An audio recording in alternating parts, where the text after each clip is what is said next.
Hi, this is Dr. Michael Ryan, and happy holidays. For all those who are taking a long trip, here's a question people ask me, which is, should I be worried about a risk of blood clots when I'm traveling to see grandma through the woods and on the sleigh? And the answer is, the risk of blood clots is quite low for people, but it's not zero. And the risk, we know, goes up when you're sitting in a car or sitting in a plane or sitting in a train for long periods of time.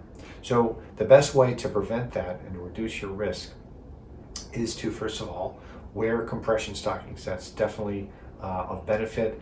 And I recommend the knee-high stockings that are the easiest to put on and take off. They're the most comfortable, and people can put up with them a lot better than the thigh-high. If you find the thigh-high is more comfortable for you, then that's obviously the right choice for you.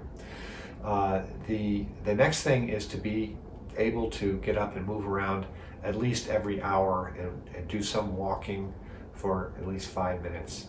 And if you're unable to, if you're stuck on an airplane, for example, what you want to do is do some foot exercises. Move your toes up and down to the side, make sure your calves are moving, get your knees bending a little bit.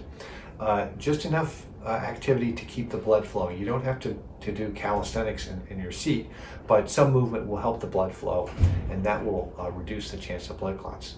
So these are practical things that people do to reduce the risk of blood clots, and they do work and they do help. So I recommend them pretty much for any trip that you're taking.